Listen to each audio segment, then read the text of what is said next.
So after I did my 10 must-see retro anime, you guys made it very clear both in like the comment section and on Twitter that you really want to see like my 10 must-see modern anime, as an anime that was made post-2000s. What would I recommend? Well, I was listening, and here you go, guys. I'm giving it to you. And this video has pretty much the same rules as the last one, where everything I'm going to be recommending is going to be licensed. So you can either like buy a physical copy or you stream it. If there's a streaming option, I will link you a streaming source. If there's a dub, I'll link the dub. If there's just a sub, I'll link the sub. If I can get both, I'll link both. Also, much like the last list, you're going to notice some things that people would consider must-see shows that aren't going to be on here, and for various reasons. The first obvious omission would be Attack on Titan. Yeah, I know, like, Attack on Titan is on this list. How could that be? Well, to put it simply, it's not over. The show still has a lot more to go. You know, the manga's still running. Like, there's all these plot threads that are unresolved. And it's just not a self-contained series. Like, you can't just watch that series and go, well, I was satisfied. No, like, you're like, shit, I need to know what else is going to happen. So yeah, I don't want to recommend anything to anyone that's, you know, incomplete. I want to make sure I'm giving people complete viewing experiences. Also, who knows? Attack on Titan could end up going to shit by the end and being a horrible anime. So, we never know. I don't want to recommend it. Not yet, at least. Next up is One Punch Man. The reason One Punch Man isn't on here is because it's One Punch Man. Like, it was the biggest anime of last year. If you have been in the anime otaku sphere for like, I don't know, 5 minutes, someone has brought up One Punch Man to you. You don't need me to recommend it here. You know what the hell it is, and if you wanted to see it already, you know it's on your radar. And then last and certainly least, Sword Art Online, because I would rather put a fucking roofing nail through my dick than recommend that piece of shit to any human being on the planet. And if you're curious why I hate it so much, just go ahead and comment below. And if you guys want to see like me and Aggro just sit down and just completely tear apart that anime, if that's something you guys want to see, let us know. We'll totally do it. Hell, it just takes like one comment, really. All it needs is one guy to go, I'd like to see that. And that's all the motivation we need to just shit all over SAO. Now that's out of the way, on to the list. And the very first series I'm going to recommend is HunterXHunter, or HunterXHunter if you pronounce it incorrectly. In my retro list, I said that Yu Yu Hakusho stood as like the pinnacle of shonen action animes to me. And if there were one series in my mind that was going to dethrone it, it would be HunterXHunter. Because HunterXHunter takes a completely different route than Yu Yu Hakusho. Also, they're made by the same guy, so he still gets the credit for being the greatest shonen action manga guy ever. But HunterXHunter is a completely different beast, where Yu Yu Hakusho was more of just the basic framework of shonen action, just kind of boiled down to its like base components, and then, you know, with really great stories surrounding it. HunterXHunter is a much slower story, focused more on like the atmosphere, the world building, its characters, their development. Also, it doesn't like constantly push its main characters into the forefront of all the action. The characters aren't the big hero guys every single time. In fact, in most situations, they are completely just out of their element and just can't deal with certain situations. You know, there's this whole upper echelon, and these two characters just can't really, are just never there, just way out of their league. And even, basically, you know, Killua, who is the Vegeta analog, I guess you could say, for this series, he's actually above Gon, the main character. Like his power is always, he's always like a step above Gon.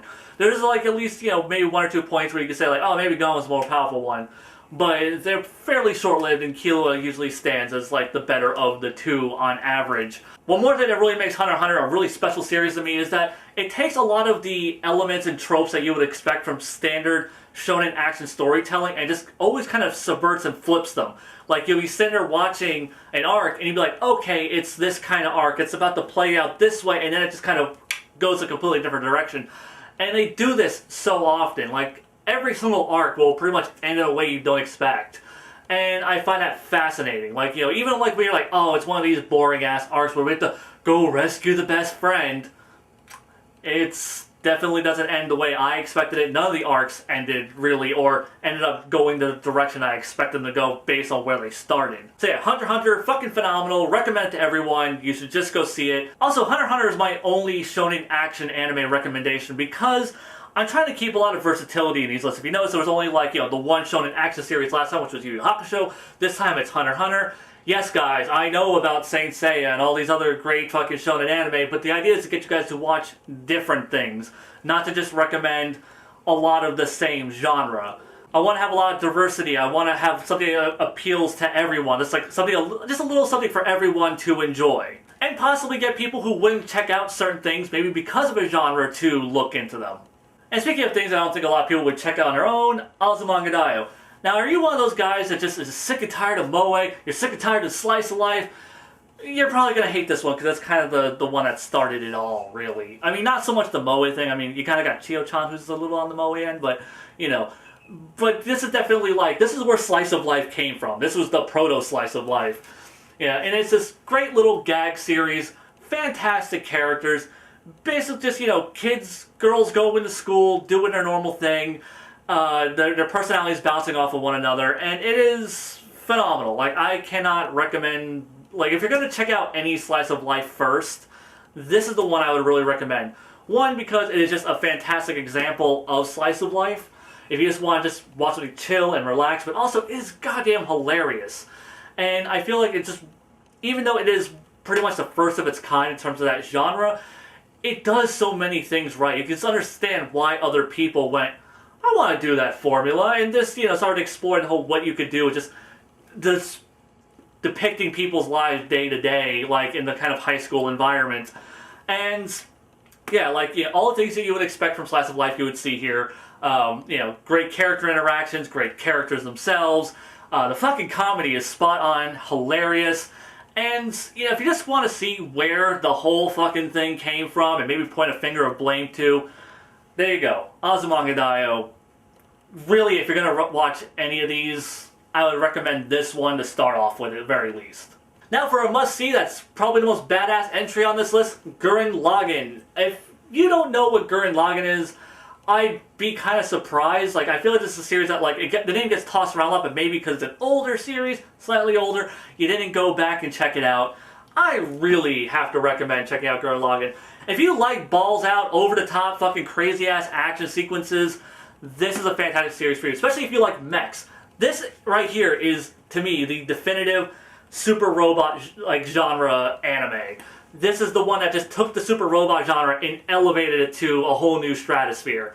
If you're going to watch any super robot series, this is the one I'm going to recommend. And the main thing that I feel that makes the series so fantastic, one, other than the fact that it's done by Gainax, has amazing animation, is fucking crazy as hell, and has an awesome story and great fight scenes. It also has fantastic theming and characters, and just, it has so much heart to it.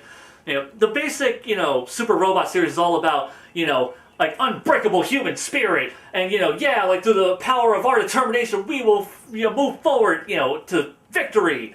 This series takes the basic tropes of Super Robot and just ties it into its themes. It makes the whole idea of the unbreakable human spirit a core tenet of its themes, like the big pillar of it, and just builds on around that. Like, you know, all the tropes and all the cliches are there, but it uses that to, you know, reinforce the themes of its narrative. Also, something it has is a fantastic coming-of-age story, because where a lot of coming-of-age stories is like, oh, like the teenage mech pilot guy, and, like, you know, maybe it's just like, oh, him being the mech pilot is his big coming-of-age thing. This follows our protagonist all the way through, like, all the major events of his life. You see him grow, you see him develop, you see him change, you see the people around him change him, you see him change the people around him, you see him fall in love, you see him lose loved ones. It is a phenomenal series. It really, like, it cannot be praised enough. There's a reason this anime was, like, the go-to, like, oh my god, dude, have you seen Gurren Lagann? Like, this was the One Punch Man of its day, and it is a must-see regardless of who you are. Up next is Ghost in the Shell Standalone Complex, which I do not have a box set to hold up because I do not own Ghost in the Shell Standalone Complex, because they haven't put out a Blu-ray in the US, and I know there's a goddamn Blu-ray. But that's a tangent for another time. Ghost in the Shell Standalone Complex, amazing fucking cyberpunk series, pretty much like the definitive cyberpunk series. When people talk about cyberpunk, they usually talk about Ghost in the Shell. It is the big thing that everyone kind of points to.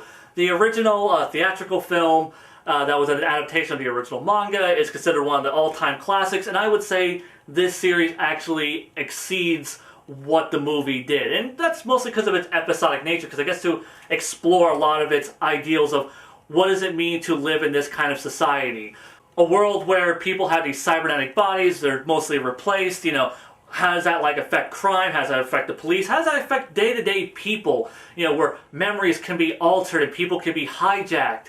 Or, you know, people who are just racist against, you know, people with artificial bodies or, you know, not artificial bodies. You know, it tackles a lot of these topics, and it also tackles the big themes.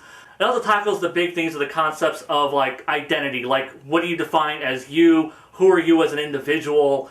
You know, when you're only down to your brain, you know, which is basically pretty much artificial as well. Like, how are you? Are you still you? Are you still a person? Can you even say that you are a human being? And how do you even know if you are you? You know, when everything's digital. The series isn't just big, complex ideas that might confuse people if you're like a younger viewer. There's plenty of action to it. There are great characters, really cool storylines. You know, it is just a phenomenal series. And for its time, the animation is fucking stellar. The soundtrack is done by Yoko Kanno, who is easily one of like the greatest Japanese composers of all time. Hell, probably one of the best composers, period. You know, phenomenal series. If you haven't seen it yet, I definitely, you know, much like all of these, recommend it. But this is just one of those, this really is like a must-see, because it is Ghost in the Shell. Plus, you know, there's that movie that's coming out, I guess, in the next another year or two. So I guess you want to, like, brush up on your Ghost in the Shell knowledge, I guess. So we can join the crowd of people who are bitching about whitewashing and bullshit like that. Speaking of awesome, that's not how I would quite describe my next recommendation. Okay, Death Note. Another big series, super popular, and you're probably wondering, why would I not call Death Note awesome? Everyone fucking loves Death Note. Like, how, you clearly like Death Note, you have a fucking DVD. And I do really love Death Note, the manga. The anime changes a lot of things, and I mean, it's still a fantastic story. It really is. And I'm just gonna be like a manga fag for once in my life and just go, but the manga's so much better. That being said, though, this is still a really damn good series. The whole concept of it is, you know, for those who aren't aware, notebook falls, you know, on Earth, and this guy picks up, has Death Note written across it, has all these rules, you write someone's name in it, and you think of their face, and they'll die of a heart attack, and he goes, and this guy decides to go on this holy crusade, wiping out evil, and just becoming like this god of a new era, where, you know, criminals are afraid to commit crimes, and everyone's just kind of like, yay, Lord Kira's protecting us, because that's what people start calling him, as Lord Kira. But then there's also the issue of the police, where it's like, okay, someone's killing murderers, we need to stop this. Like, someone is taking the law into their own hand and killing other people, even if they are murderers, you know, who are on death row, they're not scheduled to die yet, this is an issue. So then they get L, the world's greatest detective, in on this, and the rest of the series, or the first arc of the series, is this really intricate cat and mouse mind game between the two. And it is super intriguing. It is really easy to get just lost in this series. It is just so goddamn good. I mean, yeah, I was fucking complaining about it, but it is still a phenomenal series, even though it falls very short of the, you know, the bar that the manga sets, mostly because they cut out a bunch of shit and just try to, like, rush through the second arc, which wasn't as popular. But what they do right, they do amazingly. It has the same director as Attack on Titan, so it's super stylized, you know, to the point of being almost kind of fucking campy and ridiculous at times. But it is still a good series. It is one that I can still recommend. If you like this anime, if you go through and you go, this anime was really good. Man, the second arc was kind of paced sloppily and shittily, and the ending kind of made me feel, that could have been a lot better. Read the manga. Much better ending, much better representation of the second arc of the series. But if you're not a manga person, the anime is still pretty damn good in its own right, and still should be recommended, and still should be considered a must-see, because it is still, you know, one of those animes, and one I can't just, you know, not recommend to people. Speaking of animes I can't just not recommend to people, Nana. Okay, this is absolutely my favorite, like, anime drama shoujo series. And if I've already lost you with that sentence, I guess go ahead and skip to the next one. But for those who are still interested, this series is so goddamn good. The main concept here, and it's going to sound really cliche because you can never make a drama sound good from premise, but two girls named Nana meet each other. One's kind of like this punk rocker chick. The other one's kind of this ditzy, high schoolish type girl who just got out of college or whatever. They end up living together, and it's just basically what they go through, like the people they meet, like their personal struggles, their relationships. There's a lot of focus on their relationships, not just, romantic, but just personal in terms of friendships. And it is just so damn good. It is so damn engaging. Like, all the characters feel like people. That's one of the big things about this series, that every character in this has a life. You have, I'm going to call Light Nana and Dark Nana. Light Nana has her own friends, Dark Nana has her own friends, and yeah, the friends from the two friends groups, they meet at different points in the series, but they never really personally become friends themselves. And then, and it takes like a really long time for Light Nana become friends with Dark Nana's friends, and she even doesn't even become friends with most of them. So yeah, they're all their own individual people. And then they introduce other characters who is like, oh yeah, that's so-and-so knows her, who's already been a pre-established character. And those guys have people that they're friends with, and they have lives. They feel like people. And also something that really nails down that whole, these are people with lives aspect of the series is just the budget. This is a Madhouse production. So, of course, it has super amazing animation, but it's not an action series. So what are they going to spend it on? Well, just little character details. One of my favorite scenes from this series is Nana sitting at a table crying about her ex-boyfriend while her best friend sits across from her table. And Nana is just so, distraught that she doesn't even realize, while she's crying, that, her hair, dunked into her coffee. And her best friend just kind of leans forward and brushes it out. And it's just little animation moments that really flesh these characters out and make them feel like real people. Because these are things that people would do. And it adds these extra little nuances to the scenes. Nana, yeah, she's really distraught. You can tell she's so distraught she's not even thinking, she doesn't even care that that's happening to her. But her friend cares enough for her and doesn't want to see her in that state. And it's just, does that little tiny gesture. And the series is full of little moments like that. And it's just such a great series. If you have any interest in shoujo, romance, dramas, just well-written characters that are really believable and feel like actual goddamn people, Nana is an absolute must-see. And up next is Madoka Magica. Now, Sailor Moon was the magical girl anime that established what magical girls were, and then Cardcaptor Sakura was the one that just kind of solidified that genre and just kind of crystallized it to perfection. This is the one that took the genre and completely subverted it and made it something unique into itself. You might think, oh, cutesy little magical girl anime. You get into it and you're like, holy shit, this is really dark. This is really fucked up. All these characters are dying.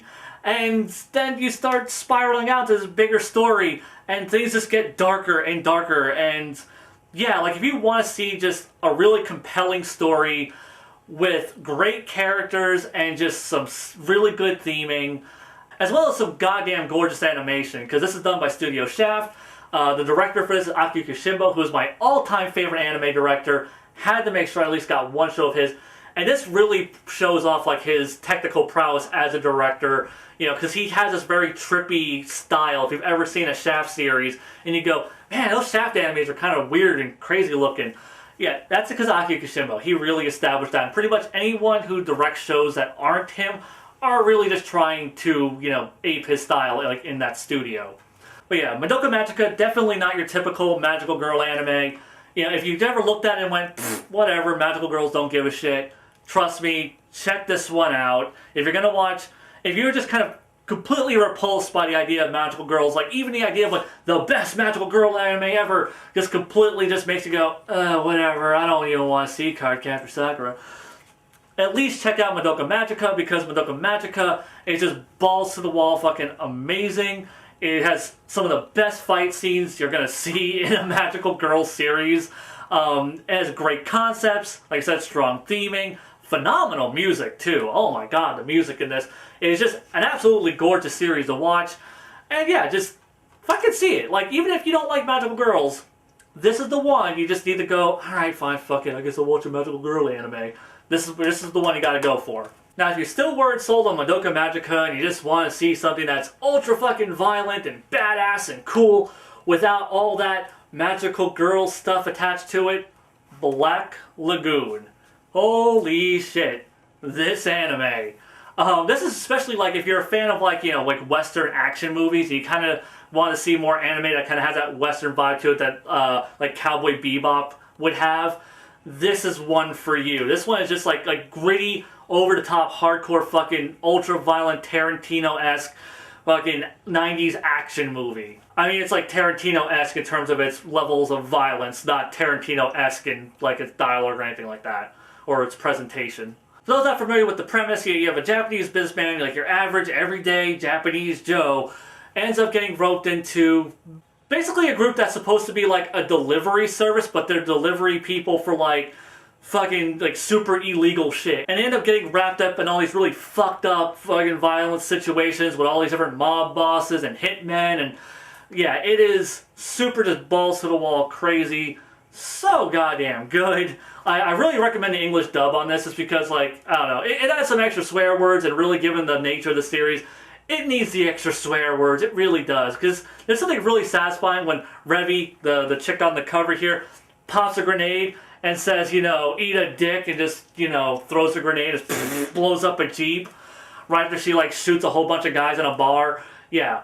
By the way, like, the face of this woman, this is, like, the most badass woman in all of anime. Like, I don't care who you think the most badass woman of all anime is. It's Revy right there. She is number one.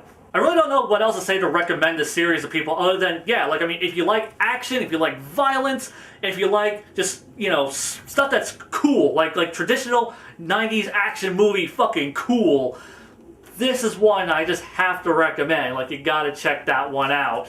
I seriously doubt, like, any action snob would, you know, be disappointed by the series at all. And now for something really weird.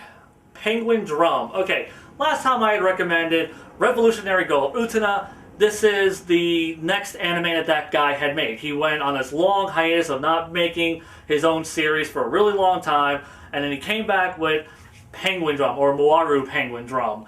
And the concept here, God, this is such a hard anime to pitch to people. Basically, two brothers have a sister. She's dying of disease. She dies. They put like this little penguin hat thing on her. And next thing you know, she comes back to life. And you know, she basically gets possessed by this hat. And she's just like, yeah, if you want to save your sister, you have to find the Penguindrum. And it's just like, okay. After that, though, they have like a set amount of time. Like, okay, like the sister is now back alive. You know, she's not dead anymore. But she is still going to die, so they have to, like, find the Penguindrum, and they have no clue what the fuck the Penguindrum is. And this series is just so wild and out there, and just, I don't even know how to describe the trippy, balls-out fucking mess that this series is. It deals with a lot of issues and tackles, like, a lot of themes, and there's a lot of metaphor, like, a lot of visual metaphor going on, but then, like, at certain points you go, oh, is that metaphor, or is that something that's actually happening?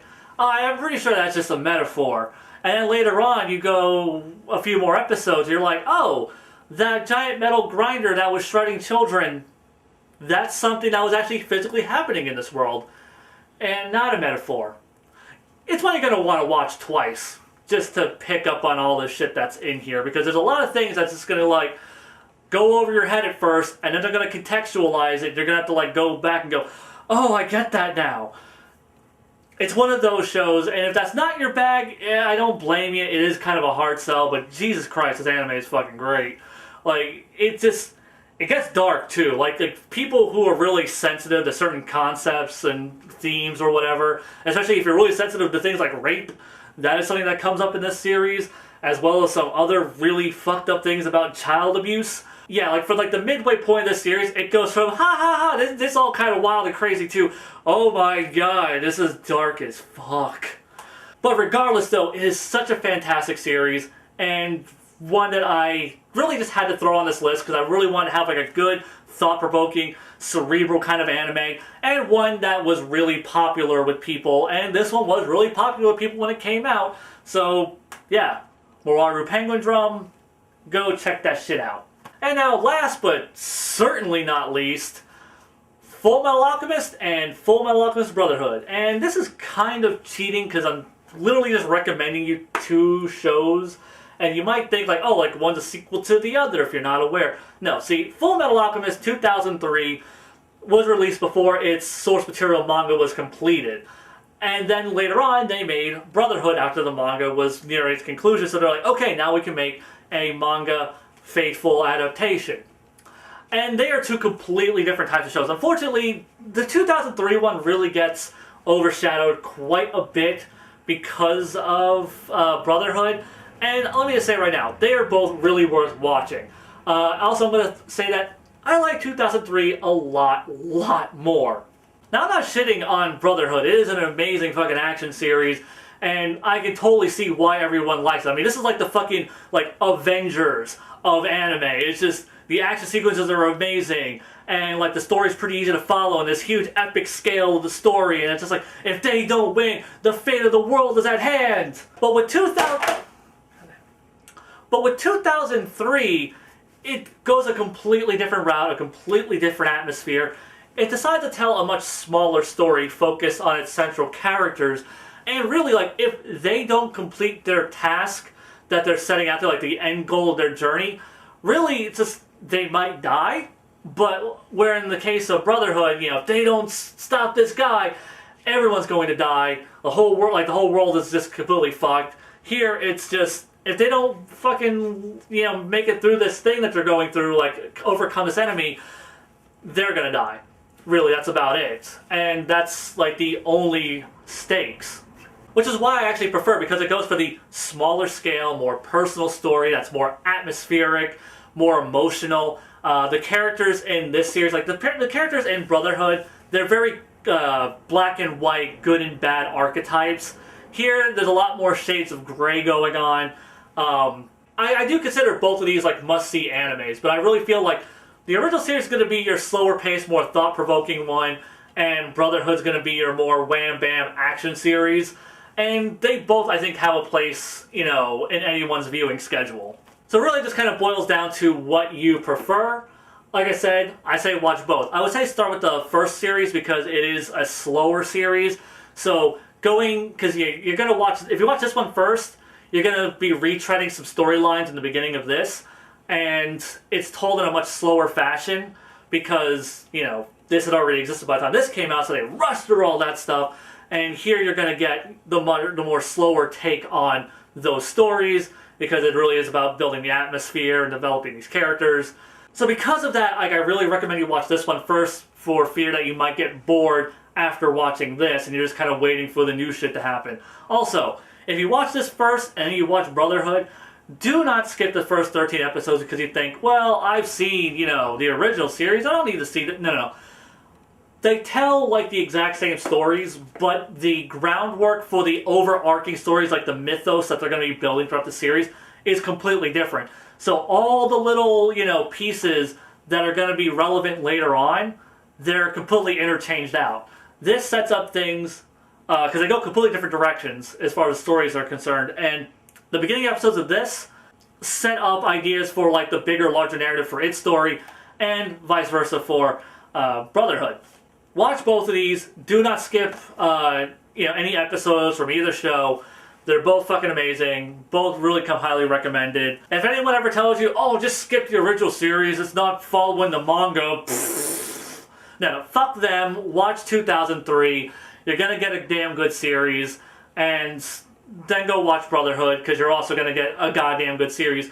Which one you prefer is really going to be based on your personal preference, like what you want out of a story. That being said, though, watch both. They're fucking awesome.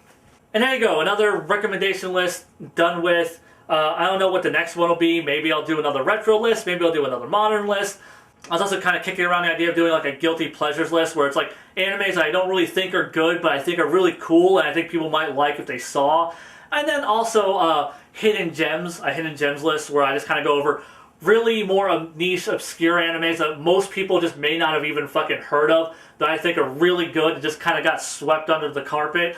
One of those will probably be, like, the next one, or maybe, like I said, I might do another retro or modern list. I have no clue. Really, it kind of boils down to what you guys are wanting, because I really want to do all these, but whichever one comes next, that is up to you, whatever the hell you guys want, because I don't really care which list I do next. Because I just like to recommend shows to people and, you know, get these names out there for people to see them. Till next time, guys, Zeon, out.